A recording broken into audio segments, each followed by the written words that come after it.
Bonjour, bienvenue dans cette vidéo où je vais t'expliquer et t'aider à comprendre ce qu'est la proportionnalité en mathématiques. Pour cela, on utilisera des situations de la vie courante qu'on va modéliser et représenter par des rectangles pour mieux t'aider à comprendre ce que signifie le terme proportionnalité. Dès que tu es prêt, on commence tout de suite après ça.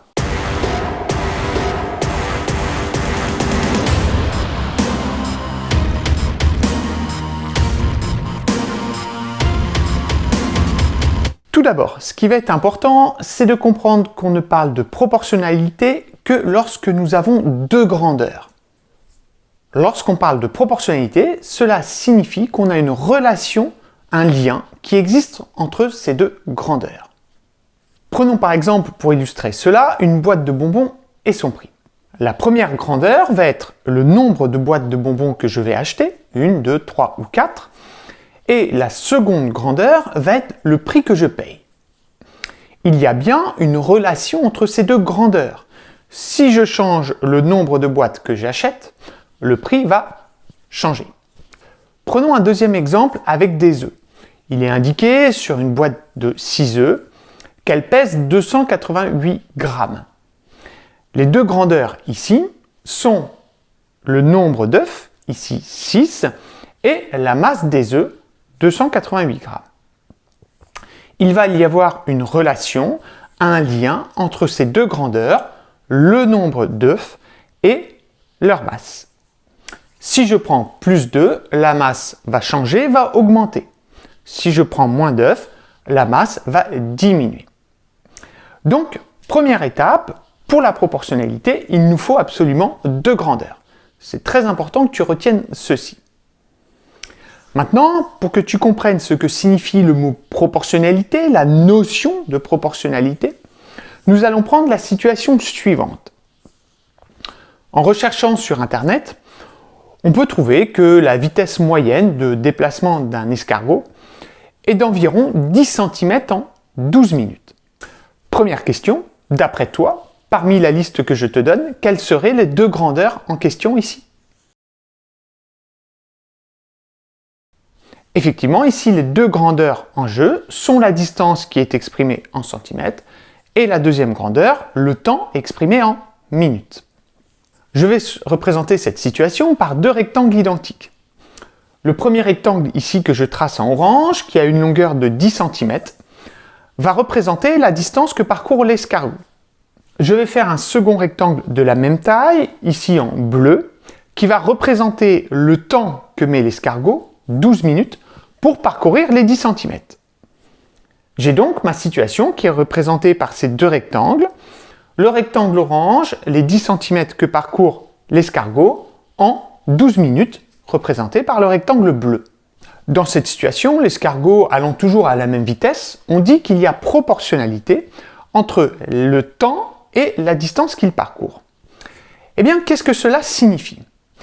Cela signifie que si l'escargot veut faire 20 cm, c'est-à-dire 2 fois 10 cm, je vais donc mettre deux rectangles orange de 10 cm pour obtenir mes 20 cm.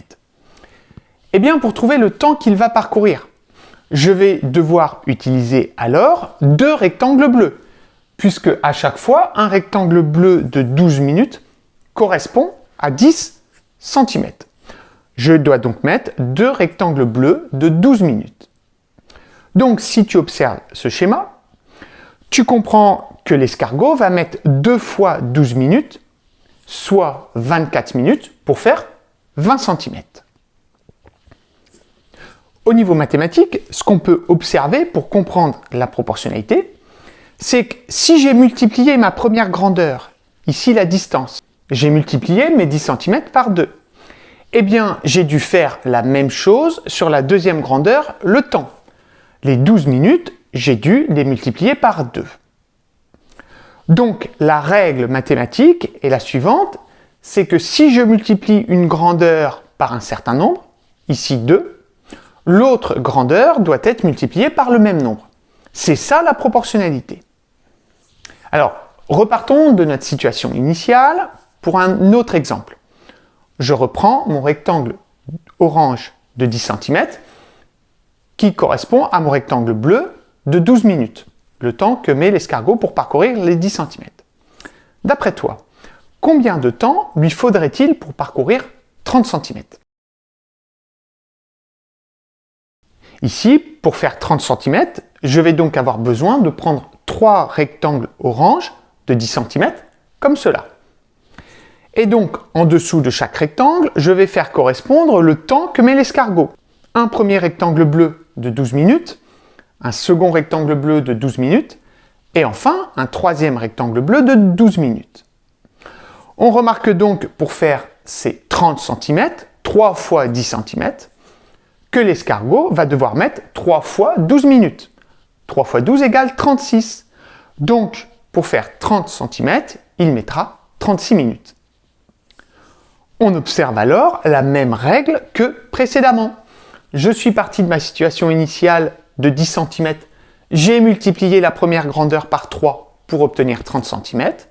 Donc la deuxième grandeur, mon rectangle de 12 minutes, je l'ai répété 3 fois, je l'ai aussi multiplié par 3 pour obtenir 36 minutes. Alors maintenant, je te propose une autre question. Est-ce que tu pourrais me dire, en repartant de cette situation initiale, avec mes deux rectangles, combien de temps mettrait l'escargot pour parcourir 5 cm? À toi. Alors, cette fois-ci, je ne dois pas utiliser d'autres rectangles. Par contre, je vois que mon rectangle mesure 10 cm. Pour obtenir 5 cm, je vais le partager en deux parties égales, puisque 5 est la moitié de 10. Je coupe donc mon rectangle orange en deux et je ne garde que la première moitié, qui représente 5 cm. Je l'écris sur cette moitié. Donc, sur mon deuxième rectangle bleu, qui représente le temps, je vais devoir faire de même pour obtenir un rectangle de la même taille. Je vais aussi le couper en deux parties égales, pour ne garder que la moitié. Je coupe donc mon deuxième rectangle bleu, j'en garde la moitié de 12 minutes qui représente 6 minutes.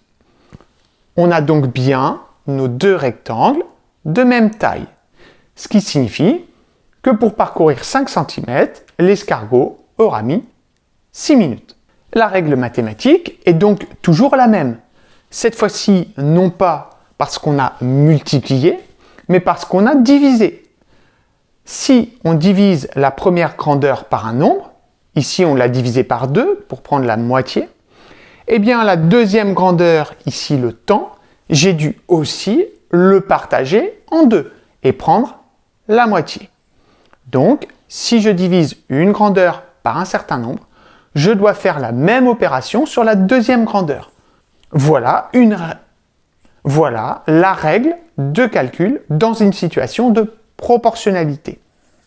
Continuons maintenant, toujours en reprenant notre situation.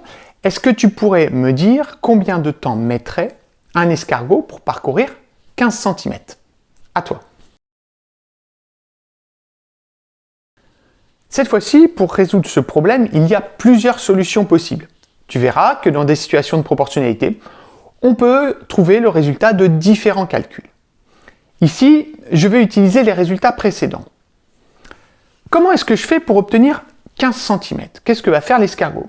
Bien, par exemple, il va d'abord parcourir 10 cm. Je mets donc ce rectangle orange en entier. Et puis, je vais devoir rajouter 5 cm, c'est-à-dire un demi-rectangle. Je rajoute donc un demi-rectangle orange. J'ai bien mes 15 cm. Donc, sur la deuxième grandeur, je vais devoir faire la même opération. Je vais devoir faire le même système de calcul.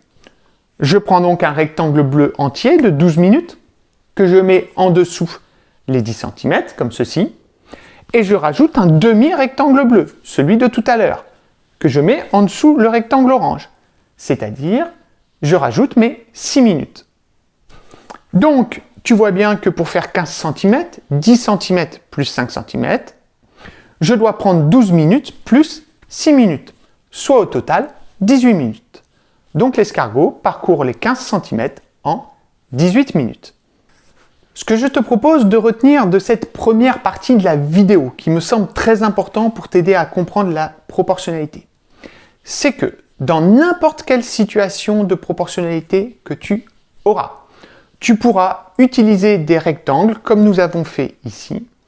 Un rectangle d'une couleur pour représenter une grandeur et un deuxième rectangle de la même taille d'une autre couleur pour représenter la deuxième grandeur. Et à l'aide des manipulations que nous avons faites, c'est-à-dire répéter les rectangles, les partager, tu pourras répondre à n'importe quelle question qui te demande de faire des calculs dans une situation de proportionnalité.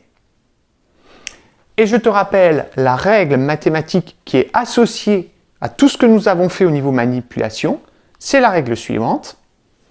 Dans une situation de proportionnalité, si on multiplie ou si on divise une des deux grandeurs par un certain nombre, par 2, par 3, par 4, etc., eh bien on doit faire la même opération, multiplication ou division, sur la seconde grandeur.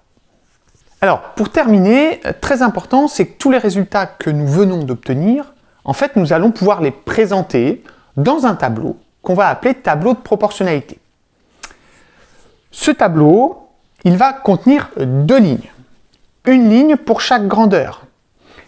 La première ligne, ici que je vais représenter en orange, tu l'as bien compris, c'est la ligne qui va correspondre à la distance parcourue par l'escargot. Et la seconde ligne, ici que je représente en bleu, on mettra à chaque fois dessus le temps que mettra l'escargot pour parcourir la distance demandée. Et dans ce tableau, je vais créer des colonnes et à chaque fois, chaque colonne représentera une situation. Par exemple, au tout début, nous avions dit qu'un rectangle de 10 cm correspondait à un temps de 12 minutes. Donc dans la première colonne de mon tableau, je vais mettre 10 cm, 12 minutes. Ensuite, nous avons vu dans la vidéo que si nous multiplions la distance par 2, c'est-à-dire 20 cm, eh bien nous obtenions un temps de 24 minutes parce que nous devions aussi le multiplier par 2. Troisième situation, nous avions cherché pour 30 cm, c'est-à-dire lorsque nous multiplions les 10 cm de départ par 3, comme ceci, pour obtenir 30, eh bien nous avions vu que les 12 minutes, il fallait aussi prendre 3 rectangles bleus. Donc je devais multiplier les 12 minutes par 3 comme cela. J'obtenais 36 minutes. Enfin, dernière situation, pour 5 cm, c'est-à-dire que nous étions partis du rectangle de départ de 10 cm que nous avions coupé en deux parties égales, nous avions pris la moitié, c'est-à-dire que nous avions divisé par 2, comme cela. Eh bien, sur le temps, nous avions fait la même chose, nous avions partagé le rectangle bleu en deux. Nous l'avions divisé par 2. Donc 12 minutes que je divise par 2, je l'indique comme ceci, j'obtiens 6 minutes pour parcourir 5 cm. Voilà, tu es arrivé au terme de cette vidéo. Il me semble qu'il y a deux choses importantes que tu dois retenir. Premièrement, dans n'importe quelle situation de proportionnalité où tu auras deux grandeurs proportionnelles, tu pourras, si tu as besoin, représenter chaque grandeur par un rectangle, comme nous l'avons fait, et ensuite tu pourras répéter, partager, découper ces rectangles pour trouver les réponses aux questions qui te sont posées. Deuxième chose à retenir, c'est la propriété mathématique suivante, c'est que dans une situation de proportionnalité, si on multiplie ou on divise une grandeur par un certain nombre, alors on doit faire la même opération sur la seconde grandeur. Dans une prochaine vidéo, on verra quels sont les autres calculs que nous pouvons faire dans une situation de proportionnalité à partir de nos deux grandeurs. Avant cela, je t'invite à t'entraîner sur ce type d'exercice en téléchargeant les fiches d'exercice que je te mets à disposition en dessous de cette vidéo avec leurs corrections. Et je te dis à bientôt pour une nouvelle vidéo.